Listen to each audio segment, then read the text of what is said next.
ಅಣ್ಣ ಒಂದು ಮದುವೆ ಆಗಕ್ಕೆ 149 ಜನಕ್ಕೆ ನೋಡ್ಬಿಟ್ಟು ಆಮೇಲೆ ಅವ್ರನ್ನೆಲ್ಲ ರಿಜೆಕ್ಟ್ ಮಾಡಿ 150 ಮದುವೆ ಆಗಿದ್ಯಾ. ನಮ್ಮ ತಾಯಿಗೆ ಇನ್ಫ್ಯಾಕ್ಟ್ ಹೇಳ್ಬೇಕು ಅಂದ್ರೆ ಹನುಮಂತ ಯಾರು, ಹನುಮಂತ ಏನ್ ಮಾಡ್ತಿದ್ದ, ಅವ್ನು ಏನೂ ಗೊತ್ತಿಲ್ಲ. ನಮ್ಗೆ ಏನ್ ಬಿಗ್ ಬಾಸ್ ಮನೇಲಿ ನೋಡಿದ್ದಾರೆ, ಮನೆಗೆ ಬಂದಾಗ ಮನೆ ಒಳಗೆ ಬಂದಾಗ ಏನು ನೋಡಿದ್ರು. ಇನ್ಫ್ಯಾಕ್ಟ್ ಆಕ್ಚುಲಿ ಹನುಮಂತ ತುಂಬಾ ಚೆನ್ನಾಗಿ ಮಾತಾಡ್ತಿದ್ರು ಅಮ್ಮ. ಭವ್ಯ ಏನೋ ನನ್ ಗೇಮ್ ಪ್ಲಾನ್ ಮಾಡ್ತಾ ಇರ್ಲಿಲ್ಲ, ಇಲ್ಲ ಭವ್ಯ ಎಲ್ಲೋ ನನಗೆ ಇದೇನು ಬ್ಯಾಕ್ ಬೋನ್ ಆಗಿ ಫುಲ್ಲು ನಿಮ್ ಗೇಮ್ಗಳನ್ನ ನಾನೇ ಇದು ಮಾಡ್ತೀನಿ, ನಿನ್ ಫೈನಲ್ ತನಕ ಕರ್ಕೊಂಡು ಹೋಗ್ತೀನಿ ಅನ್ನೋ ಆಶ್ವಾಸನೆ ಏನು ಕೊಟ್ಟಿರಲಿಲ್ಲ. ಈವರೆಗೂ ಮಾತ್ರ ನಾನು ನೋಡೋದಾಟ, ಈ ಮನೆಯಿಂದ ಹೊರಗೆ ಹೋಗುವವರೆಗೂ ಮಾತ್ರ ನಾನು ನೋಡೋದಾಟ ಅಷ್ಟೇ.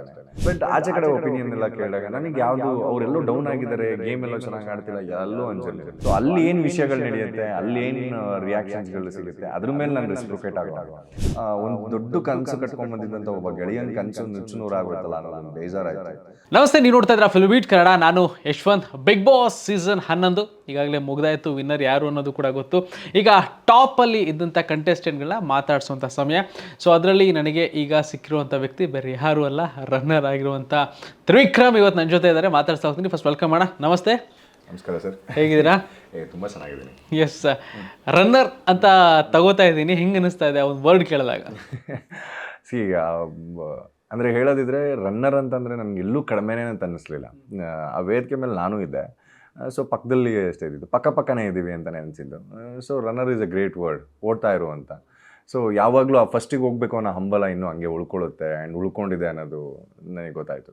So I am taking it in a very positive note. Yes, winner Hanumanthu ಅಂತ ಕೈ ಎತ್ತುತ್ತಿದ್ದಂಗೆ ಫಸ್ಟ್ ಮೈಂಡಲ್ಲಿ ಓಡಿದ್ದೊಂದು ನಾನು ಅಂದರೆ ಡಿಸೈಡ್ ಮಾಡಿದ್ದೆ, ಅಂದರೆ ಫಿನಾಲೆ ತನಕ ಹೊಡೆದಾಡಬೇಕು, ಫಿನಾಲೆ ಡೇಗೆ ತನಕ ಹೊಡೆದಾಡಬೇಕು. ಇನ್ನೊಂದೇನು ಅಂತಂದರೆ ಸುದೀಪಣ್ಣ ಬಂದು ನಮ್ಮನ್ನು ಆಚೆ ಕರ್ಕೊಂಡು ಹೋಗಬೇಕು ಅನ್ನೋದಿತ್ತು. ಸೊ ಅಲ್ಲಿವರೆಗೂ ಮಾತ್ರ ನಾನು ಹೊಡೆದಾಟ, ಈ ಮನೆಯಿಂದ ಹೊರಗೆ ಹೋಗುವವರೆಗೂ ಮಾತ್ರ ನಾನು ಹೊಡೆದಾಟ ಅಷ್ಟೇ. And end of the day ಅಲ್ಲಿ ಸ್ಟೇಜ್ ಮೇಲೆ ಹೋದ್ಮೇಲೆ ಜನಗಳದ್ದು ರಿಸಲ್ಟು. ಸೊ ಜನ ಯಾರು ತುಂಬ ಪ್ರೀತಿ ಮಾಡಿದ್ದಾರೆ, ತುಂಬ ಯಾರಿಗೆ ಜಾಸ್ತಿ ಸಿಕ್ಕಿದೆ. ನನಗೆ ಹನುಮಂತು ಅಂತ ಕೈ ಎತ್ತಿದಾಗ ಅಫ್ಕೋರ್ಸ್ ಆ್ಯಂಡ್ ಅವ್ನು ತುಂಬ ದೊಡ್ಡ ದೊಡ್ಡ ಶೋಗಳನ್ನ ಮಾಡ್ಕೊಂಬಂದಿರೋದ್ರಿಂದ ಅವನಿಗೆ ಜಾಸ್ತಿ ಜನದ ಪ್ರೀತಿ ಸಿಕ್ಕಿರುತ್ತೆ ಅನ್ನೋದೊಂದು ತಲೆಯಲ್ಲಿತ್ತು. ಐ ಆಮ್ ನಾಟ್ ಸರ್ಪ್ರೈಸ್ಡ್ ಹನುಮಂತದ್ದು ಎತ್ತಾಗ. ಸೊ ಅವನಿಗೆ ಜಾಸ್ತಿ ಓಟ್ ಬಿದ್ದಿರುತ್ತೆ ಅಂತ ಗೊತ್ತಿತ್ತು. ಸೊ ಹಾಗಾಗಿ I was like okay, better luck next time ಅಂತ ಅಂದ್ಕೊಂಡು ಮೈಂಡ್ ವಾಯ್ಸ್ ಇಟ್ಕೊಂಡು ಸೊ ಅಲ್ಲಿಗೆ ಸುಮ್ಮನೆ. ಓಕೆ, ಸೊ ಬಿಗ್ ಬಾಸ್ ಮನೆ ಅಂತ ಬಂದಾಗ ಒಂದಷ್ಟು ಸೀಸನ್ಗಳನ್ನ ನೀವು ವಾಚ್ ಮಾಡಿರ್ತೀರ. ಸೊ ನೀವು ಒಳಗಡೆ ಹೋದಾಗ ನೀವು ಅಂದ್ಕೊಂಡಿದ್ದೇನು ಅಲ್ಲಾಗಿದೇನು? ಆ್ಯಕ್ಚುಲಿ ನಾನು ಒಂದಿಷ್ಟು ಸೀಸನ್ಗಳನ್ನ ನೋಡಿದಾಗ, ಒಂದಷ್ಟು ಸೀಸನ್ಗಳು ಇದ್ದವರೆಲ್ಲ ಮಾತಾಡಿದಾಗ, ಯಾಕಂದರೆ ಎಲ್ಲರೂ ಗೊತ್ತಿರೋರೇ ಇದ್ದಿದ್ದರಿಂದ ಅವ್ರ ಹತ್ರ ಎಲ್ಲ ಕೇಳಿದೆ, ಸರ್ ನೀನು ಏನು ಅಂದ್ಕೊಳಕ್ಕೆ ಹೋಗ್ಬೇಡ, ಬ್ಲ್ಯಾಂಕಾಗಿ ಹೋಗು ಅಂತ ಹೇಳಿದರು. ಆ್ಯಂಡ್ ನಾನು ಯಾವಾಗಲೂ ಬ್ಲ್ಯಾಂಕಾಗೆ ಹೋಗೋದು, ಯಾವುದೇ ಒಂದು ಸ್ಪೋರ್ಟ್ ಅಂತ ಆಗಲಿ, ಒಂದು ಆ್ಯಕ್ಟಿಂಗ್ ಅಂತ ಬಂದರೂ ನಾನು ಬ್ಲ್ಯಾಂಕಾಗೆ ಹೋಗೋದು. ಸೊ ಅಲ್ಲಿ ಏನು ವಿಷಯಗಳು ನಡೆಯುತ್ತೆ, ಅಲ್ಲಿ ಏನು ರಿಯಾಕ್ಷನ್ಸ್ಗಳು ಸಿಗುತ್ತೆ, ಅದ್ರ ಮೇಲೆ ನಾನು ರೆಸಿಪ್ರೊಕೇಟ್ ಆಗೋನು. ಸೊ ಅದೇ ಥರ ಬ್ಲ್ಯಾಂಕಾಗಿ ಕಾಲಿಟ್ಟಿದ್ದು ಆ್ಯಂಡ್ ಅದೇ ಥರ ಬ್ಲ್ಯಾಂಕಾಗೆ ಹೊರಗಡೆ ಬಂದಿದ್ದು. ನಾನು ಏನೇನಿತ್ತು ಆ ಚಟುವಟಿಕೆ ಟೈಮಲ್ಲಿ, ಟಾಸ್ಕ್ಗಳ ಟೈಮಲ್ಲಿ ಅದಾಗ್ತಾಯಿತ್ತು. ಅದಾದಮೇಲೆ ಮತ್ತೆ ಬ್ಲ್ಯಾಂಕ್ ಆಗ್ತಾಯಿದ್ದೆ. Every day is a new day ಅನ್ನೋ ಥರ ರೆಡಿ ಆಗ್ತಾಯಿದ್ದೆ. So I was in a blank mood ಮನೆಗೆ ಎಂಟ್ರ್ ಆದಾಗ. ಒಳಗಡೆ ಇದ್ದಂಥ ಕಂಟೆಸ್ಟೆಂಟ್ಗಳ ಪೈಕಿ ಹೊರಗಡೆ ಯಾರ ಜೊತೆ ತುಂಬ ಚೆನ್ನಾಗಿದೆ? ನಾನು ಎಲ್ಲರ ಜೊತೆಗೂ ಚೆನ್ನಾಗಿದ್ದೀನಿ ಆ್ಯಂಡ್ ಒಳಗಡೆ ನಾನು ಎಲ್ಲರ ಜೊತೆಗೂ ಚೆನ್ನಾಗಿದ್ದೆ. ಆ ಟಾಸ್ಕು, ಆ ಚಟುವಟಿಕೆ ಟೈಮ್ಗಳಲ್ಲಿ ಮಾತ್ರ ಆ ಥರ ಅಪ್ ಆ್ಯಂಡ್ ಡೌನ್ಸ್ ಆಗೋದು ಅನ್ನೋದೊಂದು ಬಿಟ್ಟರೆ ಇನ್ನು ಎಲ್ಲರೂ ಆರಾಮಾಗೇ ಇದ್ದರು ನಮ್ಮ ಜೊತೆಗೆ. ಆ್ಯಂಡ್ ಎಲ್ಲರಿಗೂ ಅಲ್ಲಿ ಗೊತ್ತಿತ್ತು ಕೂಡ. ಆ್ಯಂಡ್ ಇಲ್ಲಿ ನಡೀತಾ ಇರೋದು ಕಾಲ್ಪನಿಕ ಆ್ಯಂಡ್ ಕ್ಷಣಿಕ ಅನ್ನೋದು ಎಲ್ಲರಿಗೂ ತುಂಬ ಚೆನ್ನಾಗಿ ಗೊತ್ತಿದ್ದರಿಂದ ಯಾರೂ ಅದನ್ನು ಕ್ಯಾರಿನೇ ಮಾಡಲಿಲ್ಲ. ಆ್ಯಂಡ್ ಆಚೆ ಬಂದಾಗೂ ತುಂಬ ಚೆನ್ನಾಗಿ ಮಾತಾಡ್ಸಿದ್ರು ಆ್ಯಂಡ್ ತುಂಬ ಚೆನ್ನಾಗಿದ್ದೀವಿ ಕೂಡ. ಆ್ಯಂಡ್ ತುಂಬ ಓವರಾಗಿ ಚೆನ್ನಾಗಿರೋದು ಅಂತಲೇ ನಾನು Rajath bro code and last bench students ಥರ ನಾನು ರಂಜಿತ್ತು, ಸೊ ನಾನು ಮಂಜಣ್ಣ. ಸೊ ಈ ಥರದವ್ರು ಒಂದು ಸ್ವಲ್ಪ ವೈಬ್ಸ್ಗಳು ತುಂಬ ಚೆನ್ನಾಗಿ ಮ್ಯಾಚ್ ಆಗೋದ್ರಿಂದ ಮಾರ್ನಿಂಗ್ ಆ್ಯಂಡ್ ಈವ್ನಿಂಗು ಸೊ ನಾವುಗಳೆಲ್ಲ ತುಂಬ ಚೆನ್ನಾಗಿದ್ದೀವಿ. ಓಕೆ, ಆಮೇಲೆ ಸ್ಟಾರ್ಟಿಂಗ್ ನಿಮ್ಮ ಮತ್ತು ರಂಜಿತ್ ಕಾಂಬೋ, ಇವಾಗ ಏನು ನೀವು ರಜತ್ ಅಂತ ಫಸ್ಟ್ ಆ ಕಾಂಬೋ ಒಂದು ತುಂಬ ಚೆನ್ನಾಗಿತ್ತು, ವರ್ಕೌಟ್ ಆಗ್ತಾ ಇತ್ತು, ಒಂದಷ್ಟು ಎಂಟರ್ಟೈನ್ಮೆಂಟ್ ಕೂಡ ಕೊಡ್ತಾ ಇದ್ರಿ. ಅವ್ರ ಮನೆಯಿಂದ ಹೋದಾಗ ಎಷ್ಟು ಮಿಸ್ ಮಾಡ್ಕೊಂಡ್ರೆ ಆ ಟೈಮ್ಲಿ? ಯಾಕಂದ್ರೆ ಸಿಕ್ಕಾಪಟ್ಟೆ ಕಣ್ಣೀರು ಹಾಕಿದ್ರಿ. ತುಂಬ ಬೇಜಾರು ಮಾಡ್ಕೊಂಡಿದ್ದೀನಿ. ಸೊ ಒಂದೆಲ್ಲೋ ಮಾಚೋ ಮ್ಯಾನ್, ನನಗೆ ಸಪೋರ್ಟಿವ್ ಆಗಿ ನಿಂತಂಥ ವ್ಯಕ್ತಿ ಆ್ಯಂಡ್ ಒಂದೆಲ್ಲೋ ಬ್ರದರ್ಲಿಹುಡ್ ಫೀಲಿಂಗ್ ಕೊಟ್ಟಂಥವನು, ಅವ್ನ ಕನಸುಗಳನ್ನ ಹೇಳಿದ್ದ, ಇಲ್ಲಿಂದ ಮನೆಯಿಂದ ಆಚೆ ಹೋದ್ಮೇಲೆ ಏನೇನು ಮಾಡಬೇಕು, ಏನೇನು ಪ್ಲ್ಯಾನ್ಸ್ ಇಟ್ಕೊಂಡಿದ್ದೀನಿ ಅಂತ ನಂದೊಂದಷ್ಟು ವಿಷಯಗಳನ್ನ ಶೇರ್ ಮಾಡಿದ್ದೆ. ಆ್ಯಂಡ್ ಏನೂ ಹೆಸಿಟೇಷನ್ ಇಲ್ದಂಗೆ ಆರಾಮಾಗಿ ಮಾತಾಡ್ತಿದ್ದಂಥ ವ್ಯಕ್ತಿ ಅವರು. ಮನೆಯಿಂದ ಆಚೆ ಬರಬೇಕಾದ್ರೆ ಎಲ್ಲೋ ಒಂದು ಕಡೆ ಒಂದು ದೊಡ್ಡ ಕನಸು ಕಟ್ಕೊಂಬಂದಿದ್ದಂಥ ಒಬ್ಬ ಗೆಳೆಯನ ಕನಸು ನುಚ್ಚುನೂರು ಆಗೋಯ್ತಲ್ಲ ಅನ್ನೋದೊಂದು ಬೇಜಾರಾಯಿತು. ಆ್ಯಂಡ್ ಮತ್ತೆ ಸಿಗಲ್ಲ, ಈ ಮನೇಲಿ ಇರಲ್ಲ ಅನ್ನೋದೆಲ್ಲ ಬೇಜಾರು ಪಕ್ಕಕ್ಕಿಟ್ರೆ ಆ ಕನಸುಗಳ ಬಗ್ಗೆ ಬೇಜಾರಾಯ್ತು ಅಷ್ಟೇ. ಇದಾದಮೇಲೆ ದೊಡ್ಡ ಸಿನಿಮಾ ಮಾಡಬೇಕು ಅಂತಿದ್ದೀನಿ ಚಿನ್ನ ನಾನು, ಹಂಗೆ ಹಿಂಗೆ ಅಂತೆಲ್ಲ ಹೇಳಿದರು ರಂಜಿತ್ ಅವರು. ಸೊ ಅದಕ್ಕೆಲ್ಲೋ ಇದು ಯಾವುದೋ ಒಂದು ಚಿಕ್ಕ ಮಿಸ್ಟೇಕಿಂದ ಆಚೆ ಹೋಗ್ಬೇಕಾಗಿತ್ತಲ್ಲ ಅನ್ನೋದೊಂದು ದುಃಖ ತುಂಬ ಕೊರಿತು. ಸೊ ಹಂಗಾಗಿ ಅಷ್ಟು ಕಣ್ಣೀರು ಬಂದಿದ್ದು ನನಗೆ. ಆ್ಯಂಡ್ ಆ ಟೈಮಲ್ಲಿ ಜಗದೀಶ್ ಅವರ ಬೆಳಗ್ಗೆ ಒಂಥರ ಸಂಜೆ ಒಂಥರ ಆ ಒಂದು ಪರ್ಸ್ನಾಲಿಟಿ ಇತ್ತಲ್ಲ, ಸೊ ಅದು ನೋಡ್ತಿರ್ಬೇಕಾದ್ರೆ ಹೆಂಗೆ ಅನ್ನಿಸ್ತಾ ಇತ್ತು? ಏನು ನೋಡ್ತಿರ್ಬೇಕಾದ್ರೆ ನಮ್ಗೆ ಏನು ಅನ್ನಿಸ್ತಾ ಇರಲ್ಲ. ಇನ್ನೂ ಇನಿಷಿಯಲ್ ವೀಕ್ ಆಗಿದ್ದರಿಂದ ಫಸ್ಟ್ ಆ್ಯಂಡ್ ಸೆಕೆಂಡ್ ವೀಕೆಂಡ್ ಆ ಪರ್ಸನ್ನ ನಾನು ಇನ್ನೂ ಅರ್ಥ ಮಾಡ್ಕೊಳ್ಳೋಕೆ ಟ್ರೈ ಮಾಡ್ತಿದ್ದೆ. ಆ್ಯಂಡ್ ಅವರೆಲ್ಲೋ ನಮ್ಮ ವೈಬಿಗೆ ಮ್ಯಾಚ್ ಆಗಿರಲ್ಲ ಅಂತ ನಾನು ಇಗ್ನೋರ್ ಮಾಡಿಬಿಟ್ಟಿದ್ದೆ. ಅಂದರೆ ಈಗ ನನಗೆ ನಿಮಗೆ ವೈಬ್ ಕನೆಕ್ಟ್ ಆಯಿತು ಅಂತಂದರೆ ನಾನು ನಿಮ್ಮ ಜೊತೆಗೆ ಮಾತಾಡಿ ನೀವು ಹೆಂಗೆ ಅಂತ ತಿಳ್ಕೊಳ್ಳೋ ಪ್ರಯತ್ನ ಪಡ್ತೀವಿ. ಸೊ ಎಲ್ಲೋ ಆ ವೈಬ್ ಮ್ಯಾಚ್ ಆಗದಿಲ್ಲದ ಕಾರಣ ನಾನು ಅವ್ರ ಜೊತೆಗೆ ಕನೆಕ್ಟ್ ಆಗಬೇಕು ಅಂತ ಎಲ್ಲೂ ಅನಿಸಿರಲಿಲ್ಲ. ಆ್ಯಂಡ್ ಆಗಾಗ ಸಿಕ್ಕಿದಾಗ ಗುಡ್ ಮಾರ್ನಿಂಗ್ ಗುಡ್ ನೈಟು ಮಾತಾಡೋದು ಈ ಥರದ್ದೆಲ್ಲ ಆದ್ರೂ ಎಲ್ಲೋ ಒಂದೊಂದು ಕಡೆ ಆ ವೈಬ್ ಮ್ಯಾಚ್ ಆಗದಿಲ್ಲದ ಕಾರಣ ನಾನು ಇಗ್ನೋರ್ ಮಾಡ್ಕೊಂಡೇ ಓಡಾಡ್ತಾ ಇದ್ದೆ. ನನಗೆ ಎಲ್ಲೋ ಕನೆಕ್ಟ್ ಆಗ್ತಾರೆ ಇವ್ರ ಜೊತೆಗೆ ಏನೋ ಶೇರ್ ಮಾಡಬೇಕು ಅನ್ನೋದು ನಂಗೆ ಎಲ್ಲೂ ಇರಲಿಲ್ಲ. ಎಸ್, ಆ್ಯಂಡ್ ಫಿಸಿಕಲ್ ಟಾಸ್ಕ್ ಅಂತ ಬಂದಾಗ ಸೊ ನಿಮ್ಮ ಹೆಸರುಗಳೇ ಕೇಳಿ ಬರ್ತಾ ಇತ್ತು. ಆಮೇಲೆ ಕೆಲವೊಂದು ಟೀಮ್ ಅಂತ ಬಂದಾಗ ನಿಮ್ಮನ್ನೇ ಜಾಸ್ತಿ ತಗೊಳ್ತಾ ಇದ್ರು.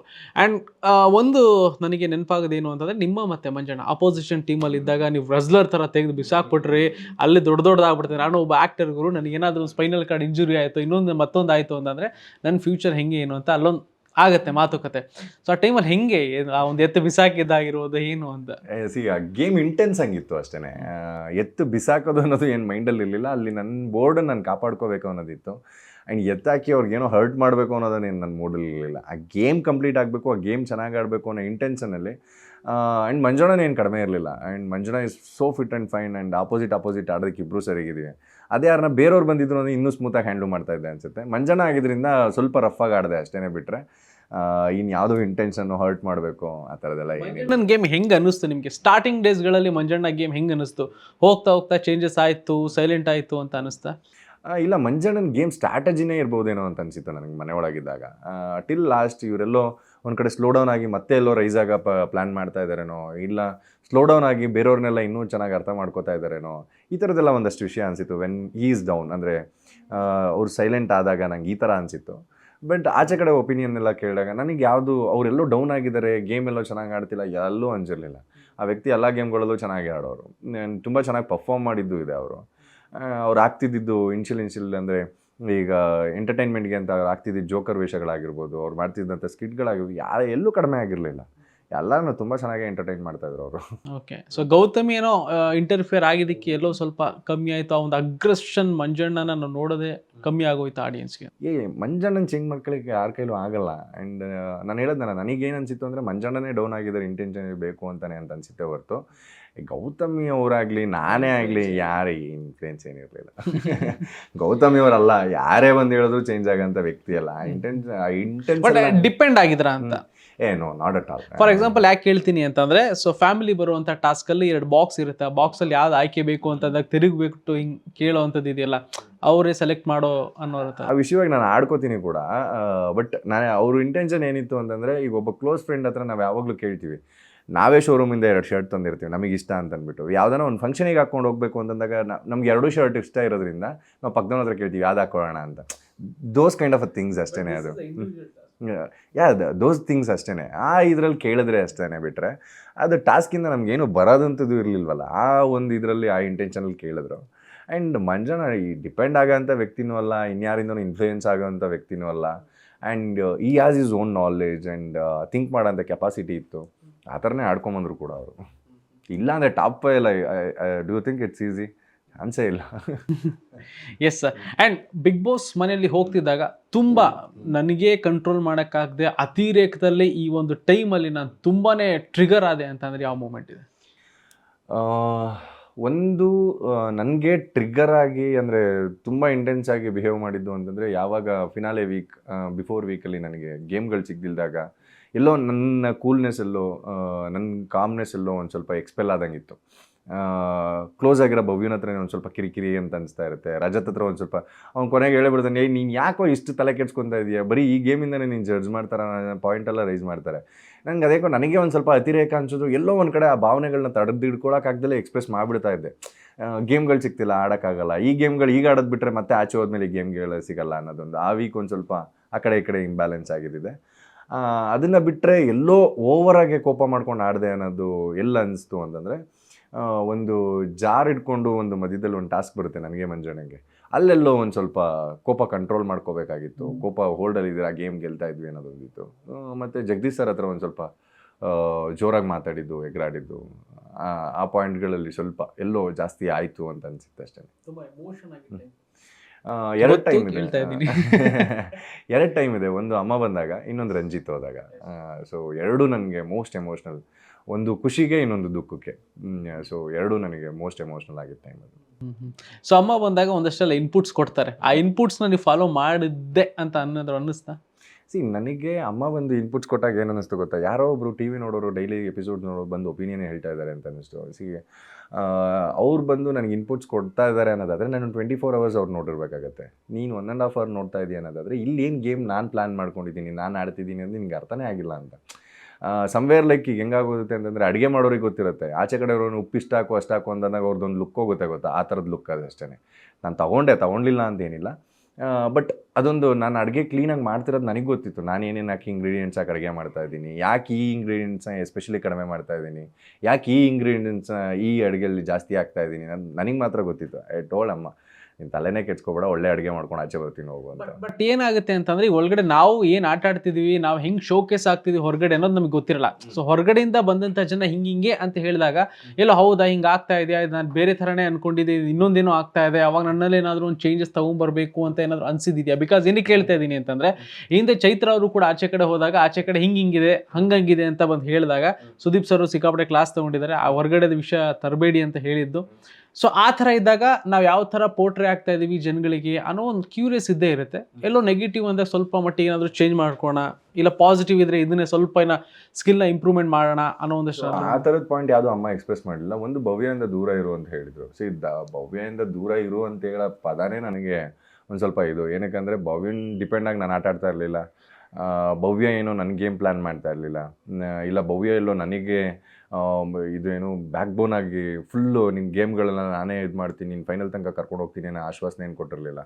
ಸೊ ಈ ವಿಷಯಗಳು ನನಗೆ ತುಂಬ ಕ್ಲಾರಿಟಿ ಇತ್ತು. ಭವ್ಯನ ಜೊತೆಗೆ ನಾನು ಏನಕ್ಕೆ ಮಾತಾಡ್ತಾ ಇದ್ದೀನಿ ಆ್ಯಂಡ್ ಭವ್ಯನ ಜೊತೆಗೆ ನಾನು ಹೆಂಗಿದ್ದೀನಿ ಅಂತ ನನಗೆ ತುಂಬ ಕ್ಲಾರಿಟಿಲಿದ್ದಾಗ, ಭವ್ಯನ no other way she is disturbing me ಅನ್ನೋದು ನಂಗೆ ತುಂಬ ಚೆನ್ನಾಗಿ ಗೊತ್ತಿತ್ತು. ಏನೋ ನಾವಿಬ್ಬರು ಜೊತೆ ಕೂತ್ಕೊಂಡು ಮಾತಾಡೋದು, ಇಲ್ಲ ನಾವು ಜೊತೆ ಕ್ಲೋಸ್ ಆಗಿರೋದು ಮೇ ಬಿ ಜನಕ್ಕೆ ಬೇರೆ ಥರ ಕಾಣಿಸ್ತಿದೆ ಅನ್ನೋದೊಂದು ಬಿಟ್ಟರೆ, ಇದರ ಅವಳೆಲ್ಲೋ ನಂಗೆ ಡಿಸ್ಟರ್ಬ್ ಮಾಡ್ತಿದ್ದಾಳೆ ಎಲ್ಲೂ ಅನಿಸಿರಲಿಲ್ಲ ನನಗೆ. ಸೊ ಅದಕ್ಕೆ ನಾನು ಅಮ್ಮಂಗೆ ಹೇಳಿದೆ, ನೀನು ತಲೆ ಕೆಡ್ಸ್ಕೊಬೇಡಮ್ಮ, ನಾನು ಆರಾಮಾಗಿದ್ದೀನಿ ಅಂತಂದ್ಬಿಟ್ಟು. ಸಮ್ವೇರ್ ಆ ಪಾಯಿಂಟೇ ನಾನು ತೊಗೊಂಡಿದ್ರೆ ಚಿಕ್ಕ ಹುಡುಗಿ ಮೇಲೆ ಜಗಳ ಆಡ್ಬಿಟ್ಟಂಗೆ ಇರ್ತಾಯಿತ್ತು ನಾನು. ಹೇ ಹೋಗು ನೀನು ಬೇಡ, ನಿಂದ ನಾನು ಆಟ ಡಿಸ್ಟರ್ಬ್ ಆಗ್ತಾಯಿದೆ. No, that as stupidity. ಇಷ್ಟು ದಿನ ನಾನು ನಿಂಗೆ ಹೇಳೋನು, ನಾನು ನಿಂಕಿನ ಸೀನಿಯರ್ ಅಂತ ಬಂದವನು, ಈಗೆಲ್ಲೋ ಯಾರೋ ನಮ್ಮ ಅಮ್ಮ ಬಂದು ಹೇಳಿದ್ರು ಅಂತಂದ್ಬಿಟ್ಟು ನಾನು ಆ ಪಾಯಿಂಟಲ್ಲಿ ಏನಾರು ಮಾಡಿದ್ದೆ ನಾನು ತುಂಬ ಚಿಕ್ಕವನ ಥರ ಕಾಣಿಸ್ಬಿಡ್ತಾ ಇದ್ದೆ. ನೋ, ಅವಳು ಭವ್ಯ ಯಾವತ್ತೂ ನನ್ನ ಆಟಕ್ಕೆ ಡಿಸ್ಟರ್ಬ್ ಮಾಡಿದವಳಲ್ಲ, ಇನ್ಫ್ಯಾಕ್ಟ್ ಸಪೋರ್ಟ್ ಮಾಡ್ಕೊಂಬಂದವಳು. So I considered it, but in my own way. Propose ಮಾಡಿದ್ರಾ ಭವ್ಯ ಅವ್ರಿಗೆ? ಸರ್ ನಾನು ಅದನ್ನೇ ಎಲ್ಲ ಕಡೆನೂ ಹೇಳ್ತಿದ್ದೀನಿ. ನಾನು ಅಲ್ಲಿ ತುಂಬ ವಿಷಯಗಳು ಮಾತಾಡ್ತಾ ಇರ್ತೀವಿ, ತುಂಬ ಕ್ಲೋಸಾಗಿ ಮಾತಾಡ್ತಾ ಇರ್ತೀವಿ. ಆ ಹುಡುಗಿನ ಇಷ್ಟಪಡೋದೊಂದು ಒಂದು ರೀತಿ ಆಗಿದ್ರೆ, ನಂಗೆ ಅವಳು ಒಳ್ಳೆ ರೀತಿಲಿ ನನಗೆ ತುಂಬ ಇಷ್ಟ ಭವ್ಯ. ಅವಳಿದ್ದಂಥ ರೀತಿ, ನಮ್ಮನ್ನೆಲ್ಲ ಕೇರ್ ಮಾಡ್ತಿದ್ದಂಥ ರೀತಿ, ಅದು not exactly love kind of a thing. ನಾನು ಅವಳನ್ನು ತುಂಬ ಇಷ್ಟಪಡ್ತಾ ಇದ್ದೆ ಅನ್ನೋದು ಆ ಮನೆಯಲ್ಲಿ ಆ ವ್ಯಕ್ತಿತ್ವ ಹೆಂಗಿತ್ತು, ಆ ವ್ಯಕ್ತಿತ್ವ ನಾನು ತುಂಬ ಇಷ್ಟಪಡ್ತಾ ಇದ್ದೆ. ಭವ್ಯನ ವ್ಯಕ್ತಿತ್ವ ಏನಿದೆ, ಆ ಸ್ಪೋರ್ಟಿವ್ನೆಸ್ ಏನಿದೆ, ಅದನ್ನು ನಾನು ತುಂಬ ಇಷ್ಟಪಡ್ತಾ ಇದ್ದೆ. ಅದನ್ನೇ ನಾನು ಎಕ್ಸ್ಪ್ರೆಸ್ ಮಾಡಿದ್ದೆ, ಲೆಟರ್ ಬರೆದು ನಾನು ಅದನ್ನ ವ್ಯಕ್ತಿತ್ವ ಬೇರೆ, ವ್ಯಕ್ತಿ ಬೇರೆ. ಎಕ್ಸಾಕ್ಟ್ಲಿ. ಸೊ ನಾನು ವ್ಯಕ್ತಿನ ಇಷ್ಟಪಡಲಿಲ್ಲ, ವ್ಯಕ್ತಿತ್ವ ಮಾತ್ರ. ಬಟ್ ಗೋಲ್ಡ್ ಸುರೇಶ್ ಅವ್ರು ಬಂದು ಹೇಳಿದಾಗ್ಲೂ ಹಾ ಅಂತ ಹೇಳ್ಬಿಟ್ಟು ಅಲ್ಲಿಂದ ಅದನ್ನೇ ಹೇಳಿದ್ದೀನಿ, ಹೋಗು ನೀನೇನು ಹೇಳೋದು ಅಂತ ಅಂದ್ಬಿಟ್ಟು. ನಾನು ಅಲ್ಲೇ ಒಂದು ಕೌಂಟ್ರ್ ಕೊಟ್ಬಿಡೋಣ ಅನ್ಕೊಂಡಿದ್ದೆ ಸುರೇಶ್ ಅಣ್ಣಂಗೆ. ಅಣ್ಣ ಒಂದು ಮದುವೆ ಆಗೋಕ್ಕೆ ನೀನು 149 ಜನಕ್ಕೆ ನೋಡ್ಬಿಟ್ಟು ಆಮೇಲೆ ಅವ್ರನ್ನೆಲ್ಲ ರಿಜೆಕ್ಟ್ ಮಾಡಿ 150ನೇ ಮದುವೆ ಆಗಿದೆಯಾ, ನಾನು ಒಂದು ಹುಡುಗಿಗೆ ಹೇಳಿರೋದಿಲ್ಲ ಏನು ತಪ್ಪಿಲ್ಲ ಬಿಡು ಅಂತ ಬೇಜಾರು ಮಾಡ್ಕೊಂಡ್ಬಿಡ್ತಾರೆ ಅಂತ ಹೇಳಿಲ್ಲ ಅಷ್ಟೇ. ಸೊ ಓಕೆ, ಒಟ್ಟಲ್ಲಿ ವ್ಯಕ್ತಿತ್ವ ಇಷ್ಟ ನಿಮಗೆ? ಆ್ಯಕ್ಚುಲಿ ಈಗ ನೋಡಿ, ಯಾರಿಗೂ ಬೇರೆಯವ್ರಿಗೆ ಹಾರ್ಮ್ ಮಾಡಬಾರ್ದು ಅನ್ನೋದು ಒಂದು ದೃಷ್ಟಿಯಿಂದ ನನ್ನ ಆಟನ ಒಪ್ಕೊಂಡು, ಇಲ್ಲ ವಿಕ್ಕಿ ಒಳ್ಳೆಯವನು ಅಂತ ಅಂದ್ಕೊಂಡು ಇಡೀ ಮನೆ ಆಪೋಸಿಟಾಗಿ ನಿಂತಂಥ ವ್ಯಕ್ತಿ. ಆ್ಯಂಡ್ ಕೊನೆಯ ದಿನದ ತನಕನೂ ಭವ್ಯ ಅದೇ ಥರ ಇದ್ದರು. ಎಲ್ಲೋ ಸ್ವಾರ್ಥಕ್ಕೆ ಅನ್ನೋದಾಗಿದೆ, ನಾನು ತುಂಬ ಕಡೆ ಯೂಸ್ ಮಾಡ್ಕೋಬೋದಾಗಿದ್ದು ಭವ್ಯ. ಸ್ವಾರ್ಥವಾಗಿ ಎಲ್ಲೂ ಯೂಸ್ ಮಾಡ್ಕೊಂಡಿಲ್ಲ. ಆರಾಮಾಗಿ ಅವ್ರು ಆಡಿದ್ರು, ನನ್ನ ಆಟ ನಾನು ಆಡ್ಕೊಂಬಂದೆ. ಒಂದು ದಿವಸ ಬಂದುಬಿಟ್ಟು ಈ ಗೇಮ್ ಹೆಂಗೆ ಆಡೋದು ಹೇಳ್ಕೊಡು ಅಂತಲೂ ನನ್ನ ಹತ್ರ ಎಲ್ಲೂ ಕೇಳಿಲ್ಲ ಭವ್ಯ. ಸೊ ಅಲ್ಲೇ ಅರ್ಥ ಆಗ್ತಾಯಿತ್ತು, you are playing your individual game ಅಂತ. ಆ ಊಟ ತಿಂಡಿ ಮಾಡ್ಬೇಕಾದ್ರೆ ಫ್ರೀ ಟೈಮಲ್ಲಿ ಅಷ್ಟೇ ನಾವು ಮಾತಾಡ್ತಾ ಇದ್ದಿದ್ದು. ಇನ್ನು ಏನಾದ್ರು ಬೇರೆ ಟೀಮ್ ಇದ್ವಿ ಅಂತಂದರೆ ಅವು ಮುಂಗ್ಸಿ ಕಿತ್ತಾಡ್ತಾ ಇದ್ವಿ ನಾವು. ಆ ಮನೆಯೇ ಹಂಗಿತ್ತು ಆ್ಯಕ್ಚುಲಿ. Okay okay. ಸೊ ನೀವು ಇಷ್ಟಪಡೋಂಥ ಹುಡುಗಿ ಏನು ಕ್ವಾಲಿಟೀಸ್ ನೋಡ್ತೀರಾ ನೀವು? ಈಗ ಈಗೇನಾದರೂ ನಾವೇನಾದ್ರು ಆ ಥರ ಇಷ್ಟಪಡಬೇಕು ಅಂತ ಅನ್ನೋದಾದರೆ, ಈಗ ಸದ್ಯಕ್ಕೆ ಲೈಫ್ ಸೆಟ್ಲ್ ಆಗಬೇಕು ಅಂತಿದೆ. ನಂದು ಲೈಫ್ ಸೆಟ್ ಆಗಿ ನಾನು ಒಂದಷ್ಟು ಪ್ರಾಜೆಕ್ಟ್ಗಳನ್ನ ಒಂದಷ್ಟು ಹಿಟ್ ಕೊಟ್ಬಿಟ್ಟು ಒಂದಷ್ಟು ರೆಕಗ್ನೈಸ್ ಆಗಬೇಕು ಈ ಇಂಡಸ್ಟ್ರೀಲಿ, ಒಂದು ಮಟ್ಟಕ್ಕೆ ನಿಂತ್ಕೋಬೇಕು ಅಂತಿದೆ. ನಿಂತಾದ್ಮೇಲೆ ಸೊ ಮನೆಯವ್ರಿಗೆ ಯಾವ ಥರ ಇಷ್ಟ ಆಗುತ್ತೆ, ನಮ್ಮ ಅಮ್ಮಂಗೆ ಯಾವ ಥರ ಇಷ್ಟ ಆಗುತ್ತೆ ನೋಡ್ಬಿಟ್ಟು ಮದುವೆ ಆಗೋದಷ್ಟೇ. ನೋಡೋಣ, ಲವ್ ಆದರೆ ಲವ್, ಅರೇಂಜ್ ಆದರೆ ಅರೇಂಜು. ಅದೇ ಏನು ಕ್ವಾಲಿಟೀಸ್ ಎಕ್ಸ್ಪೆಕ್ಟ್ ಮಾಡ್ತೀರಾ ಅಂತ? ಕ್ವಾಲಿಟೀಸ್ ಏನಿಲ್ಲ, ಮನೆಯವ್ರನ್ನ ನಮ್ಮನ್ನು ಕ್ಲೀನಾಗಿ ನೋಡ್ಕೊಂಡ್ರೆ ಸಾಕು. ಆ್ಯಂಡ್ ನಮ್ಮ ಇಂಡಸ್ಟ್ರಿನ ಎಲ್ಲೂ ಬೇಜಾರು ಮಾಡ್ಕೊಂಡಂಗೆ ನೋಡ್ಕೊಂಡು ಹೋದ್ರೆ ಸಾಕು. ಬಿಕಾಸ್ ನಮ್ಮ ಈ ಇಂಡಸ್ಟ್ರಿಲಿರೋನ್ನ ತುಂಬ ಡೌಟ್ ಪಡೋದು ಜಾಸ್ತಿ, ಆ ಸಂಶಯಗಳೇನು ಇಲ್ಲದೆ ಒಂದು ಸ್ಪೋರ್ಟಿವ್ನೆಸ್ ಆಗಿ ತೊಗೊಂಡು ಒಂದು ಜಾವಿಯಲ್ ಆಗಿರೋ ಅಂಥವ್ರು ಇದ್ದರೆ ಸಾಕು. ಇನ್ನೇನು ಬೇರೆ ಎಕ್ಸ್ಟ್ರಾ ಬ್ಯಾಲೆನ್ಸ್ ಮಾಡ್ಕೊಂಡು ಹೋಗಿ ಬ್ಯಾಲೆನ್ಸ್ ಮಾಡ್ಕೊಂಡು ಎಂಡ್ ಆಫ್ ದ ಡೇ ಮನೇಲಿ ಬಂದು ನಾವು ನೆಮ್ಮದಿಯಾಗಿರಬೇಕು ಅಂತ ಇಷ್ಟಪಡ್ತೀವಿ. ಸೊ ಅಲ್ಲೂ ಡೌಟು ಸಂಶಯಗಳು ಅಂತ ಶುರು ಆದರೆ ನಾವು ಅಲ್ಲಿ ಆರಾಮಾಗಿರೋಕ್ಕಾಗಲ್ಲ. ಸೊ ಆ ಥರ ಬ್ಯಾಲೆನ್ಸ್ ಮಾಡೋರು ಯಾರನ್ನ ಸಿಕ್ಕಲ್ಲ. ಎಕ್ಸಾಕ್ಟ್ಲಿ. ಸೊ ಅದಕ್ಕೆ ಆ ಡಿಫ್ರೆನ್ಸಸ್ ಇಲ್ದಂಗೆ ಆರಾಮಾಗಿ ನೋಡ್ಕೊಂಡು ಅವರಿದ್ರೆ ಸಾಕು. Yes yes yes. And big Boss ವಾಪಸ್ ಬರೋಣ. ಸೊ ಬಿಗ್ ಬಾಸ್ ಅಲ್ಲಿ ನೀವು ಹೇಳಿದ್ರಿ ಲಾಸ್ಟ್ ನನಗೆ ಸುದೀಪ್ ಸರ್ ಕೈ ಇಟ್ಕೊಂಡು ಹೋಗ್ಬೇಕು, ಅಲ್ಲಿಯವರು ನಾನು ಇರಬೇಕು, ಅದು ನನ್ನ ಟಾರ್ಗೆಟು ಅಂತ ಹೇಳ್ತಾ ಇದ್ರಿ. ಬಟ್ ಎಲ್ಲೋ ಕೆಲವೊಂದು ಒಂದು ಸಣ್ಣ ಚೋಕ್ ಕೊಡ್ತಾರೆ ನಿಮಗೆ, ಎಲಿಮಿನೇಷನ್ ಆಗೇ ಹೋದ್ರು ಅನ್ನೋ ಒಂದು ಚೋಕ್ ಕೊಡ್ತಾರೆ. ಆ ಟೈಮಲ್ಲಿ ಹೆಂಗೆ ಅನ್ಸಿತ್ತು ನಿಮಗೆ? ನನಗೆ ಆ್ಯಕ್ಚುಲಿ ನನ್ನನ್ನು ಎಲ್ಲೋ ಒಂದು ಕಡೆ ಡೋರ್ ಓಪನ್ ಮಾಡಲ್ಲ, ತಡೀತಾರೆ ಅಂತ ಅಂದ್ಕೊಂಡಿದ್ದಂತೂ ನಿಜ ಅಂತ ಅನಿಸಿತ್ತು. ಆ ಒಂದು ಎಕ್ಸ್ಪೆಕ್ಟೇಷನ್ಲಿತ್ತು. ಯಾಕಂದರೆ ಭವ್ಯಾಗ ಒಂದು ಈ ಥರ ಆಗಿತ್ತು. ಸೊ ನನಗೂ ಎಲ್ಲ ಆ ಥರ ಮಾಡ್ತಾರೇನೋ, ಸೊ ಆ ಥರ ಮಾಡ್ತಾರೇನೋ ಅಂತ ಅಂದ್ಕೊಂಡಿದ್ದೆ. ಸೊ ಯಾವಾಗ ಡೋರ್ ಓಪನ್ ಆಯಿತು, ಎಲ್ಲೋ ನನ್ನ ಆಟ ಮಿಸ್ಟೇಕ್ ಆಗಿದೆಯೇನೋ, ಸೊ ಅದಕ್ಕೆ ನಾನು ಆಚೆ ಬರ್ತಾ ಇದ್ದೀನಿ ಅಂತ ಆಚೆ ಬಂದೆ. ಅದಾದಮೇಲೆ ಕನ್ಫೆಷನ್ ರೂಮಲ್ಲಿ ಬಂದು ಮತ್ತೆ ಕೂರಿಸಿ ಅಲ್ಲಿಂದ ಮತ್ತೆ ಆಚೆ ಕಳಿಸ್ತಾರೆ. ಅಲ್ಲಿಗೆ ಬಂದು ಹೇಳಿದ್ರು, you are playing very good, so get in the house ಅಂತ ಅಂದ್ಬಿಟ್ಟು ಹೇಳಿದ್ರು. ಸೊ ಯಾವಾಗ you are playing very good ಅಂತ ಹೇಳಿದ್ರು, ಐ ಗಾಟ್ ಅ ಕಾನ್ಫಿಡೆನ್ಸ್, ಚೆನ್ನಾಗಿ ಆಡ್ತಾ ಇದ್ದೀನಿ, ಇದು ನನಗೆ ಕ್ಯಾರಿ ಮಾಡ್ಕೊಂಡು ಹೋಗ್ಬೇಕು ಅಂತ. ಸೊ ಅಲ್ಲಿಂದ ಮತ್ತೆ ಶುರು ಮಾಡಿದ್ರಿ. ಎಸ್, ಒಂದು ಸ್ಪೋರ್ಟ್ಸ್ ಮ್ಯಾನ್ಶಿಪ್ ಅಂತ ಬಂದಾಗ ಹೆಂಗಿರಬೇಕು ಮನೆಯಲ್ಲಿ? ಎಲ್ಲದನ್ನು ನಿನ್ನ ಆರಾಮಾಗೆ ತೊಗೊಂಡು ಹೋಗ್ಬೇಕು. ಯಾವುದು ಪರ್ಮನೆಂಟ್ ಅಲ್ಲ, ಅಲ್ಲಿ ಕೋಪನೂ ಪರ್ಮನೆಂಟ್ ಅಲ್ಲ, ನಗುನೂ ಪರ್ಮನೆಂಟ್ ಅಲ್ಲ. ನೀವು ಸೊ ಇದನ್ನು ಕಂಪೋಸ್ಡ್ ಆಗಿ ಇಟ್ಕೋಬೇಕು. ಯಾವುದೋ ಒಂದು ಗೇಮ್ ಸೋತಿದ ತಕ್ಷಣವೇ ನೆಕ್ಸ್ಟ್ ಗೇಮಲ್ಲೂ ನಾನು ಸೋಲ್ತೀನಿ ಅನ್ನೋ ಇಂಟೆನ್ಷನ್ಸ್ ಇರಬಾರ್ದು. ಒಂದು ಸ್ಪೋರ್ಟ್ನ ಸ್ಪೋರ್ಟಿವ್ ಆಗಿ ತೊಗೊಂಡು ಹೋಗ್ಬೇಕು, ಎಲ್ಲೂ ಫೇಕ್ ಮಾಡ್ದಂಗೆ. ಏನು ಸೆಟ್ ಆಫ್ ರೂಲ್ಸ್ ಅಂತ ಏನು ಕೊಟ್ಟಿರ್ತಾರೆ ಅದನ್ನು ಫಾಲೋ ಮಾಡೋದು. ಆ್ಯಂಡ್ ನಿನ್ನ ಅಪೋನೆಂಟ್ನ ನೀನು ಅಪ್ರಿಷಿಯೇಟ್ ಮಾಡೋದು. ಸೊ ಎಲ್ಲೋ ನಿನ್ನ ಅಪೋನೆಂಟ್ಗೆ ಹಾರ್ಮ್ ಆಗ್ದಂಗೆ ಆಡೋದು. ಇರಿಟೇಟ್ ಮಾಡಬಾರ್ದು ಗೇಮ್ಗಳಲ್ಲಿ. ಆ್ಯಂಡ್ ಕೂಲಾಗಿರ್ಬೇಕು. ಎಸ್ಪೆಷಲಿ ಆ ಗೇಮ್ನ ಅರ್ಥ ಮಾಡ್ಕೋಬೇಕು ಪ್ರಾಪರಾಗಿ. ಇದೆಲ್ಲ ನನಗೆ ಸ್ಪೋರ್ಟಿವ್ನೆಸ್ಸಿಗೆ ಇನ್ಕ್ಲೂಡ್ ಆಗುತ್ತೆ ಅಂತ ಅಂದ್ಕೊತೀನಿ. ಸಮ್ವೇರ್ ಒಂದು 60 to 70% ಐ ಫಾಲೋಡ್ ಇಟ್. ಅದಕ್ಕೋಸ್ಕರ ನನಗೆ ಗೇಮ್ಸ್ಗಳೆಲ್ಲ ಈಸಿ ಆಗ್ತಾ ಇದ್ದಿದ್ದು. ಸೊ ಚೈತ್ರ ಕುಂದಾಪುರ್ ಅವರ ಮಾತು ಸಿಕ್ಕಾಪಟ್ಟೆ ಜನರಿಗೆ ತುಂಬಾ ಇರಿಟೇಷನ್ ಆಗ್ತಾ ಇತ್ತು. ಸೊ ಯಾವುದೋ ಒಂದು ಟಾಸ್ಕ್ ತುಂಬಾ ಉಸ್ತುವಾರಿಯಾಗಿ ಅವ್ರನ್ನ ನೋಡಿದ್ದು, ಒಂದು ಟಾಸ್ಕ್ ಅಲ್ಲಿ ಬಾಲ್ನ ಬ್ಯಾಲೆನ್ಸ್ ಮಾಡಬೇಕು ಅನ್ನೋ ಟೈಮಲ್ಲಿ ಕಣ್ಣೀರು ಹಾಕ್ಬಿಡ್ತಾರೆ. ಆಮೇಲೆ ನೀವೇ ಒಂದು 50 ಸರಿ ಟೈಮ್ ತಗೊಂಡಲ್ಲ, ಹಂಗೆ ಹಿಂಗೆ ಅನ್ನೋ ಥರ ಎಲ್ಲ ಬರುತ್ತೆ. ಸೊ ಅವರ ಒಂದು ಆಟ, ಅವರ ಒಂದು ಮಾತು ಎಷ್ಟು ಮಟ್ಟಿಗೆ ಹಿಟ್ ಆಗ್ತಿತ್ತು, ಟ್ರಿಗರ್ ಆಗ್ತಿತ್ತು? ಕೋಗಿಲೆ ಗುಣ ಕೂಗೋದು, ನಮ್ಮ ಚೈತ್ರ ಗುಣ ಮಾತಾಡೋದು. ಸೊ ಅವ್ರ ಮಾತಿಂದನೇ ಫೇಮಸ್ಸು. ಅವ್ರಿಗೆ ಮಾತಾಡೋದೇ ಬರೋದು. ನನಗೆಲ್ಲೋ ಅವರು ಆಯ ತಪ್ಪಿ ಮಾತಾಡಿದ್ದಾರೆ ಅಂತ ಎಲ್ಲೂ ಅನಿಸಿಲ್ಲ. ಏನೋ ಇಂಬ್ಯಾಲೆನ್ಸ್ ಆಗಿ ಏನೇನೋ ಮಾತಾಡ್ತಾ ಇದ್ದಾರೆ ಅಂತಲೂ ಎಲ್ಲ ಅನಿಸಿಲ್ಲ. ಅವ್ರು ಮಾತಾಡ್ತಿದ್ರೆ ಪಾಯಿಂಟಿಂಗ್ ಮಾತಾಡ್ತಿದ್ರು, ಬಟ್ ಜೋರು ವಾಯ್ಸಲ್ಲಿ ಹೇಳ್ತಾ ಇದ್ರು ಅಷ್ಟೇ. ಬಿಟ್ಟರೆ ಅಲ್ಲಿ ಇರಿಟೇಷನ್ ಅನ್ಸೋದು, ಯಾಕಂದರೆ ಆ ಸೆಟ್ ಆಫ್ ಟೈಮಲ್ಲಿ ಇರಿಟೇಷನ್ ಅನ್ಸೋದು. ಬಟ್ ನೀವು ಏನಾದರೂ ನಿಧಾನಕ್ಕೆ ಆರಾಮಾಗಿ ಕೇಳಿಸ್ಕೊಂಡ್ರೆ ಅವ್ರು ಮಾತಾಡ್ತಿದ್ದು ಕರೆಕ್ಟಾಗೇ ಇರ್ತಾಯಿತ್ತು. ಮೇ ಬಿ ಕಾಂಪಿಟೇಟರ್ನ ಗುಣನೋ ಇಲ್ಲ ನಿನ್ನ ಆಪೋಸಿಟ್ ನಿಂತಿದ್ದೀನಿ ಅನ್ನೋ ಗುಣದಿಂದ ನಾವು ಅಷ್ಟೆಲ್ಲ ಮಾತಾಡ್ತಿದ್ವಿ ಹೊರತು, ನಾನು ಈಗಲೂ ಒಪ್ಕೊತೀನಿ ಅವ್ರ ಭಾಷಣಗಳಿಂದ ನಾವು ತುಂಬ ಇನ್ಸ್ಪೈರ್ ಆಗಿದ್ದೀವಿ. ಅವ್ರ ಮಾತನ್ನ ತುಂಬ ಕೇಳಿದ್ದೀವಿ, ಅವ್ರ ಇಂಟರ್ವ್ಯೂಸ್ಗಳನ್ನ ತುಂಬ ನೋಡಿದ್ದೀವಿ. ಅವ್ರ ಮಾತು ಯಾವತ್ತೂ ನಮ್ಗೆ ಇರಿಟೇಷನ್ ಅನಿಸಿಲ್ಲ. ಇನ್ಫ್ಯಾಕ್ಟ್ ಆ್ಯಕ್ಚುಲಿ ಅವ್ರು ಆಚೆ ಬಂದ ಮೇಲೆ ತುಂಬ ಸತಿ ಅನಿಸಿದ್ದಿದೆ ಅವ್ರ ವಾಯ್ಸ್ ಇರಬೇಕಾಗಿತ್ತು ಮನೆಯಲ್ಲಿ. ಬಿಗ್ ಬಾಸ್ ಮನೇಲಿ ಎರಡೇ ವಾಯ್ಸ್ ನಮಗೆ ಕೇಳಿಸ್ತಾ ಇದ್ದಿದ್ದು, ಒಂದು ಬಿಗ್ ಬಾಸ್ ವಾಯ್ಸು, ಇನ್ನೊಂದು ಚೈತ್ರಕ್ಕನ ವಾಯ್ಸು. ಅವ್ರು ಏನೇ ಮಾತಾಡಿದ್ರು ತುಂಬ ತೂಕವಾಗಿ ಮಾತಾಡೋರು, ಆಯದಲ್ಲೇ ಮಾತಾಡೋರು, ಅದೊಂದು ಲೈನಲ್ಲೇ ಮಾತಾಡೋರು. ಯಾವತ್ತು ಪಳ್ ಥರ ತುಂಬ ಆ ಕಡೆ ಈ ಕಡೆ ಏನು ಮಾತಾಡಿದವರಲ್ಲ, ತುಂಬ ಚೆನ್ನಾಗಿ ಮಾತಾಡೋರು.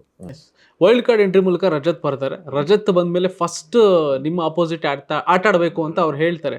ಸೊ ಅಲ್ಲಿಗೆ ಮತ್ತೆ ನಾವು ಒಂದಷ್ಟೇನೋ ಒಂದು ಆನೆಗಳ ಒಂದು ಯುದ್ಧ ನೋಡ್ಬೋದು ಅನ್ನೋ ಒಂದಷ್ಟು ಎಕ್ಸ್ಪೆಕ್ಟೇಷನ್ ಇರುತ್ತೆ. ಬಟ್ ಕೆಲವೊಂದು ಇದರಲ್ಲಿ ಇತ್ತು. ಬಟ್ ಅದಾದ್ಮೇಲೆ ನೀವಿಬ್ರು ಆಫ್ಟರ್ ದಟ್ ಆರಾಮಾಗಿ ಇದ್ರಿ, ಖುಷಿಯಾಗಿ ಇದ್ರಿ. ಸೊ ಇನ್ನೂ ಏನೋ ಎಕ್ಸ್ಪೆಕ್ಟ್ ಮಾಡ್ತಾ ಇದ್ವಿ ನೀವಿಬ್ಬರಿಂದ ಅನ್ನೋರಿಗೆ. ನಮ್ಮಿಂದ ಯಾವಾಗಲೂ ಗುದ್ದಾಟ ಎಕ್ಸ್ಪೆಕ್ಟ್ ಮಾಡೋಕ್ಕಾಗಲ್ಲ ನೀವು, ಬಿಕಾಸ್ ಇಬ್ಬರು ಲಾಸ್ಟ್ ಬೆಂಚರ್ಸೇ. ಇಬ್ರಿಗೂ ಗೊತ್ತು ಗೇಮ್ ಆದಮೇಲೆ ಏನು ಅಂತ. ನಾವು ಯಾವಾಗಲೂ ಅನ್ಕೊತಾ ಇದ್ದಿದ್ದೇನೆಂದರೆ, ಗೇಮ್ಗಳನ್ನ ನೋಡ್ಬೇಕಾದ್ರೆ ಜನಕ್ಕೆ ಮಜಾ ಸಿಗಬೇಕು, ನಾವು ನಮ್ಮ ಪೊಟೆನ್ಷಿಯಲಿಗೆ ಆಡಬೇಕು ಅನ್ನೋದೇ ಇತ್ತು. ಗೇಮಿಗೆ ನಿಂತರೂ ಇಬ್ಬರು ಒಬ್ರಿಗೊಬ್ರು ಬಿಟ್ಕೊಡ್ತಾ ಇರಲಿಲ್ಲ. ಅದೇ ಚಾಲೆಂಜಾಗಿ ಆಡ್ತಾ ಇದ್ದಿದ್ದು, ಇಬ್ರಿಗೂ ಅದೇ ಸ್ಟ್ರೆಂತ್ ಇತ್ತು. ಸೊ ಆ ಇಂಟೆನ್ಸಾಗಿ ಆಡಿದ್ವಿ. ನೀವು ರಂಜಿತ್ ಅವ್ರನ್ನ ತೊಗೊಂಡ್ರು, ನಾನು ರಂಜಿತ್ ಆಡ್ತಾ ಇದ್ದಿದ್ದು ಹಂಗೇನೆ. ಬಟ್ ಆಫ್ಟರ್ ದ ಗೇಮ್ ನಾನು ಹೆಂಗೆ ಆಡಿದೆ ಮಚ್ಚ, ನೀನು ಹೆಂಗೆ ಆಡಿದೆ ಮಚ್ಚ. ಸೊ ಈ ಒಂದು ಏನು ಮಚ್ಚ ಗುರು ಝೋನಲ್ಲೇ ಇರ್ತಾಯಿದ್ವಿ ನಾವು. ಅದಾದಮೇಲೆ ಲಾಸ್ಟ್ ಬೆಂಚರ್ಸ್ ಕೂತ್ಕೊಂಡು ಎಲ್ಲರೂ ಹೆಂಗೆ ಕಮೆಂಟ್ ಮಾಡ್ತಾಯಿದ್ವು ಆ ಥರ ಕಮೆಂಟ್ ಮಾಡ್ತಾಯಿದ್ವಿ. ನನಗೆ ಆ ವ್ಯಕ್ತಿದು ನೇರವಾಗಿ ಮಾತಾಡೋ ಗುಣ ಇಷ್ಟ. ಆ್ಯಂಡ್ ಯಾವುದನ್ನು ಮನಸ್ಸಲ್ಲಿ ಇಟ್ಕೊಳ್ಳಲ್ಲ. ಆ್ಯಂಡ್ ಎಲ್ಲರ ಜೊತೆಗೂ ಚೆನ್ನಾಗಿರಬೇಕು ಅನ್ನೋ ಗುಣ ಇಷ್ಟ. ಸೊ ಹಾಗಾಗಿ ನಾನೇ ಅವ್ರ ಜೊತೆಗೆ ಒಳ್ಳೆ ಫ್ರೆಂಡ್ಶಿಪ್ ಬೆಳೆಸಿದ್ದು. ಅದಾದಮೇಲೆ ಅವ್ರಿಗೆ ನನ್ನ ಗುಣ ಎಲ್ಲೋ ಇಷ್ಟ ಆಯಿತು, ನನ್ನ ವ್ಯಕ್ತಿತ್ವ ಎಲ್ಲ ಇಷ್ಟ ಆಯಿತು. ಹಾಗಾಗಿ ಇಡೀ ಜರ್ನಿ ಪೂರ್ತಿ ಆರಾಮಾಗಿ ಇದ್ಕೊಂಡ್ಬಂದ್ವಿ. ಬಟ್ ಕಾಂಪಿಟೇಷನ್ ಅಂತ ಬಂತು ಅಂತಂದರೆ ಇಬ್ಬರು ಎಡಾನೆಡ್ ಹೊಡೆದಾಡಿರೋದಿದೆ, ಅದನ್ನೆಲ್ಲೂ ಮಿಸ್ ಮಾಡಿಸಿಲ್ಲ. ಬಟ್ ಏನು ನಮ್ಮ ರೀತಿಯಿಂದ ನಾವೇನು ಮಜಾ ಕೊಡಬೇಕು ಜನಕ್ಕೆ, ಆ ರೀತಿನೂ ನಾವು ಮಜಾ ಕೊಟ್ಟಿದ್ದೀವಿ. ಸೊ ಹನುಮಂತು ಆಟ ಹಿಂಗೆ ಅನ್ನಿಸ್ತು. ಸ್ಟಾರ್ಟಿಂಗ್ ಬಂದಾಗ ನನಗೆ ಯಾರು ಏನು ಅನ್ನೋದು ಅರ್ಥ ಆಗ್ತಾ ಇಲ್ಲ ಅಂತ ತಲೆ ಮೇಲೆ ಕೈ ಹೊತ್ಕೊಂಡು ಕೂತಿದ್ದ ಹನುಮಂತ ಇವಾಗ ಅದೇ ಕೈಯಲ್ಲಿ ಕಪ್ನ ಎತ್ಕೊಂಡು ಹೋಗ್ಬಿಡುತ್ತೆ. ನನ್ನ ಹನುಮಂತನ ಆಟದ ಬಗ್ಗೆ ನಾನು ಏನೂ ಮಾತಾಡೋಕೆ ಹೋಗಲ್ಲ. ಬಿಕಾಸ್ ಅವ್ನು ತುಂಬ ಸಿಂಪಲಾಗಿ ಆಡ್ಕೊಂಡು ಹೋದ ಆಟನ. ನನ್ನ ಕೈಲಿ ಆಗಲ್ಲ ಅಂದಿದ್ದನ್ನೆಲ್ಲ ಪ್ರೂವ್ ಮಾಡ್ಕೊಂಡು ಹೋದ. ಅವ್ನಿಗೆ ಆಗಲ್ಲ ಅಂದವ್ರ ಮುಂದೆ ಎಲ್ಲ ಅವ್ನು ಎದ್ದು ನಿಂತ. ಆಮೇಲೆ ಎಲ್ಲೋ ಒಂದು ರೀತಿ ಆಫ್ ಆಟ ಜನಕ್ಕೆ ತುಂಬ ಇಷ್ಟ ಆಯಿತು. ಅವನಿಗೆ ಮೇನ್ ಪ್ಲಸ್ ಇದ್ದಿದ್ದೆ ಅವನ ಹಾಡುಗಳು, ಅವನ ಜಾನಪದ ಗೀತೆಗಳು, ಎಲ್ಲೋ ಜನಕ್ಕೆ ಆ ಪದಗಳು ತುಂಬ ಇಷ್ಟ ಆಯಿತು. ಅವನು ಇದ್ದಂಥ ಸರಳತೆ ತುಂಬ ಇಷ್ಟ ಆಯಿತು. ಈಗ ಫಾರ್ ಎಕ್ಸಾಂಪಲ್ ನಾವು ಮನೆಯಲ್ಲೆಲ್ಲ ವೀಕೆಂಡ್ ಬಂದರೆ ಡಿಸೈನರ್ಸ್ ನಮಗೆ ಡ್ರೆಸ್ನೆಲ್ಲ ಕೊಲಾಬ್ ಮಾಡಿ ಕಳ್ಸೋರು, ಈ ಥರದ್ದೆಲ್ಲೋ ಇದ್ದರೆ ಅವ್ನು ಆರಾಮಾಗಿ ಪಂಚೆ ಶರ್ಟಲ್ಲೇ ಕೂತ್ಕೊಂಡವನು. ಮೇ ಬಿ ಅವ್ನ ಪ್ರೊಫೆಷನ್ನು, ಅವ್ನು ಇರೋ ರೀತಿನೋ, ಅವ್ನು ಬೆಳೆದು ಬಂದಿರೋ ರೀತಿನೋ, ಆ ಸರಳತೆನ ಅವನಿಗೆ ಹೇಳ್ಕೊಟ್ಟಿದೆ. ಮೇ ಬಿ ನಮ್ಮ ಪ್ರೊಫೆಷನ್ನು ಇಲ್ಲ ನಾವಿರೋದವನು, ಈಗ ನಾನೊಬ್ಬ ಈಗ ನೆಕ್ಸ್ಟ್ ಸಿನಿಮಾಗೆ ನಂಗೆ ಹೀರೋ ಇರಬೇಕು ಅಂತಂದರೆ ನನ್ನ ಫಿಟ್ನೆಸ್ ಇಂಪಾರ್ಟೆಂಟ್ ಆಗುತ್ತೆ, ನಾನು ಜಿಮ್ ಮಾಡಲೇಬೇಕು. ಇನ್ನೆಲ್ಲೋ ನನ್ನ ಸ್ಟೈಲ್ ಇಂಪಾರ್ಟೆಂಟ್ ಆಗಬೇಕು ಅಂತಂದರೆ ನಾನು ಡ್ರೆಸ್ ಮಾಡೋ ರೀತಿ, ಇದನ್ನೆಲ್ಲ ನಾನು ತೋರಿಸ್ಲೇಬೇಕು. ಸೊ ಈ ವಿಧಾನಕ್ಕೆ ನಾವೊಂದಷ್ಟು ಇದು ಮಾಡ್ತಾಯಿದ್ವಿ. ಅವ್ನು ಅದನ್ನೇನು ಡಿಫ್ರೆನ್ಷಿಯೇಟ್ ಅನ್ಕೊತಾ ಇರಲಿಲ್ಲ. ಆರಾಮಾಗಿ ನನ್ನ ಗುಣ ಇದು, ನಿಮ್ಮ ಗುಣ ಇದು ಅಂತ ಅಂದ್ಕೊಂಡು ಆರಾಮಾಗಿರ್ತಾ ಇದ್ದ. ನಾನು ಅದೇ ಒಂದು ವೀಕಲ್ಲಿ ಸುದೀಪ್ ಅಣ್ಣಂಗೆ ಹೇಳಿದ್ದೆ, ಅವ್ನ ತಟ್ಟೆಗೆ ಎಷ್ಟು ಬೇಕೋ ಅಷ್ಟು ಅನ್ನ ಊಟ ಎಲ್ಲ ಹಾಕ್ಕೊಂಡೋಣ, ಕ್ಲೀನಾಗಿ ಊಟ ಮಾಡ್ತಾ ಇದ್ದಾನೆ ಅಂತ ಹೇಳಿದ್ದೆ. ಅಷ್ಟೇ ನೀಟಾಗಿ ಊಟ ಮಾಡ್ದೆ, ಕ್ಲೀನಾಗಿ ಎತ್ಕೊಂಡು ಹೋದ. ಸಿಂಪಲ್. ಎಸ್. ಆಮೇಲೆ ticket to finale just fraction of seconds ಅಲ್ಲಿ ಹೋಗಿರುತ್ತೆ. ಸೊ ಸಮ್ಟೈಮ್ಸ್ ನಮ್ಮ ಹಾರ್ಡ್ ವರ್ಕ್ ಮಾಡುತ್ತಾ ಇಲ್ಲ ಲಕ್ ವರ್ಕ್ ಮಾಡುತ್ತಾ? ಇಲ್ಲ, ಗೊತ್ತಿಲ್ಲ ಬ್ರದರ್, ನನಗೂ ಆ ಲಕ್ ಫ್ಯಾಕ್ಟರ್ ಏನು ಅಂತ ನನಗೂ ಇನ್ನೂ ಅರ್ಥ ಆಗಿಲ್ಲ. But I always prefer hard work, smart work ಮೇಲೆ ನಾನು ವರ್ಕ್ ಮಾಡೋನು. ಏನೋ ಲಕ್ಕೇನೋ ಬಂದುಬಿಟ್ಟು ನನ್ನ ಲೈಫ್ನ ಚೇಂಜ್ ಮಾಡುತ್ತೆ, ಐ ಡೋಂಟ್ ಥಿಂಕ್ ಸೊ. ನಾನು ಇದುವರೆಗೂ ಆ ಫ್ಯಾಕ್ಟರ್ಸ್ ಮೇಲೆ ನಾನು ನಿಂತಿಲ್ಲ. Because if I stand on these factors, ನಾನು ತುಂಬ ವಿಚಾರಗಳ ಮೇಲೆ ಕೈ ಇಡಬೇಕಾಗುತ್ತೆ. ದೇವ್ರನ್ನ ತುಂಬ ನಂಬಬೇಕಾಗತ್ತೆ, ಇಲ್ಲ ಫ್ರೆಂಡ್ಸ್ನ ತುಂಬ ನಂಬಬೇಕಾಗತ್ತೆ, ಇಲ್ಲ ಕೆಲಸಕ್ಕೆಲ್ಲ ತುಂಬ ನಂಬಿಕೆ ಇಟ್ಟು ಹೋಗ್ಬೇಕಾಗುತ್ತೆ. ಈ ನಂಬಿಕೆ ಅನ್ನೋದೇ ನಮ್ಮ ಇದು ಎಕ್ಸ್ಪೆಕ್ಟೇಷನ್ಸ್ಗಳಿಗೆ ಹರ್ಟ್ ಆಗೋ ಥರ ಮಾಡಿಬಿಡುತ್ತೆ. ಸೊ ಅದಕ್ಕೆ ನಾನು ಎಲ್ಲೂ ಆ ಲಕ್ ಫ್ಯಾಕ್ಟರ್ ಮೇಲೆ ನಂಬೋದೇ ಇಲ್ಲ. ಆಟಕ್ಕೆ ಏನು ಬೇಕು, ಆ ವಿಷಯಕ್ಕೆ ಏನು ಬೇಕು ಅಷ್ಟು 100% ಕೊಟ್ಟು ಬಿಟ್ಬಿಡ್ತೀನಿ. Result is left the guard. So ಅದೇನಾಗುತ್ತೋ ಅದೇನೆ. ಆ 0.02 ಸೆಕೆಂಡ್ಸಲ್ಲಿ ಮಿಸ್ ಆದಾಗಲೂ ಅದೇ ಅನ್ನಿಸ್ತು. ಮೇ ಬಿ ಎಲ್ಲೋ ಒಂದು ಫ್ರ್ಯಾಕ್ಷನಲ್ ಸೆಕೆಂಡಲ್ಲಿ ಮಿಸ್ ಮಾಡಿದ್ದೀನಿ, ನೆಕ್ಸ್ಟ್ ಅದನ್ನು ಕರೆಕ್ಟ್ ಮಾಡ್ಕೊಂಡು ಹೋಗೋಣ ಅಂತಲೇ ಅನಿಸಿದ್ದು. ಹರ್ಟ್ ಆಗಲಿಲ್ವಾ, ಹರ್ಟ್ ಆಯಿತು. ಬೇಜಾರಾಗಲಿಲ್ವಾ, ಆಯಿತು.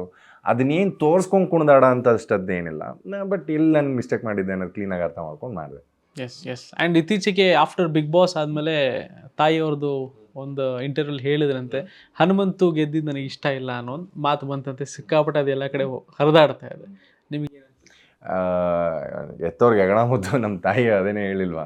ಸೊ ಮಗ ಗೆಲ್ಲಬೇಕಾಗಿತ್ತು ಅನ್ನೋ ಒಂದು ಎಕ್ಸ್ಪೆಕ್ಟೇಷನ್ ಇರುತ್ತೆ. ಆ್ಯಂಡ್ ನಮ್ಮ ತಾಯಿಗೆ ಇನ್ಫ್ಯಾಕ್ಟ್ ಹೇಳಬೇಕು ಅಂದರೆ ಹನುಮಂತ ಯಾರು, ಹನುಮಂತ ಏನು ಮಾಡ್ತಿದ್ದ, ಅವ್ನು ಏನೂ ಗೊತ್ತಿಲ್ಲ ನಮ್ಮ ಅಮ್ಮಗೆ. ಏನು ಬಿಗ್ ಬಾಸ್ ಮನೇಲಿ ನೋಡಿದ್ದಾರೆ ಆ್ಯಂಡ್ ಮನೆ ಒಳಗೆ ಬಂದಾಗ ಹೆಂಗೆ ನೋಡಿದರು. ಇನ್ಫ್ಯಾಕ್ಟ್ ಆ್ಯಕ್ಚುಲಿ ಹನುಮಂತನ ತುಂಬ ಚೆನ್ನಾಗಿ ಮಾತಾಡ್ತಿದ್ರು ಅಮ್ಮ. ಅವನ ಹತ್ರ ಹಾಡೆಲ್ಲ ಕೇಳಿದರು, ಅವ್ನಿಗೆ ಎಷ್ಟೊಂದು ವಿಚಾರಗಳು ಮಾತಾಡಿದ್ದಿದೆ. ಹನುಮಂತ ಮೇಲೆ ಏನೋ ನಮ್ಮ ಅಮ್ಮಂಗೆ ಪರ್ಸ್ನಲ್ ಗ್ರಿಜ್ ಇಟ್ಕೊಂಡು ಅವ್ನು ಗೆಲ್ಲಬಾರ್ದಾಗಿತ್ತು ಅನ್ನೋ ಇಂಟೆನ್ಷನ್ ಏನು ಹೇಳಿಲ್ಲ, ಮಗ ಗೆಲ್ಲಬೇಕಾಗಿತ್ತು ಅನ್ನೋ ಒಂದು ಇಂಟೆನ್ಷನ್ ಮಾತು ಹೇಳಿದ್ದಾರೆ ಅಷ್ಟೇ. ಅದರ್ವೈಸ್ ನನ್ನ ಕಪ್ ತೊಗೊಂಬಂದಲ್ಲೇ ಮನೆಗೆ ಬಂದಾಗಲೂ ತುಂಬ ಸತಿ ಹೇಳಿರೋದು ಒಂದೇ, ನೀನು 100% ಆಟ ಕೊಟ್ಟಿದ್ಯಾ, ಕಪ್ ಬರಲಿಲ್ಲ ಅಂದರೆ ಯಾಕೆ ಬೇಜಾರು ಮಾಡ್ಕೊಳ್ಳೋದು ಬಿಡು ಅಂತ. ಸೊ ಆ ಮೆಂಟಾಲಿಟಿ ಇರೋರು ಇನ್ನೊಬ್ರಿಗೆ ಯಾರಿಗೂ ಕಪ್ ಬಂದಿರೋದಕ್ಕೆ ಬೇಜಾರು ಮಾಡ್ಕೊಂಡು ಆ ಸ್ಟೇಟ್ಮೆಂಟ್ ಕೊಟ್ಟಿದ್ದಾರೆ. I don't believe it. And ನಾನು ನಂಬೋದೂ ಇಲ್ಲ ಅದನ್ನು. ಬಿಕಾಸ್ ಆ ಒಂದು ಫ್ಲೋಲಿ ಹೇಳಿರ್ತಾರೆ ಅಷ್ಟೇ.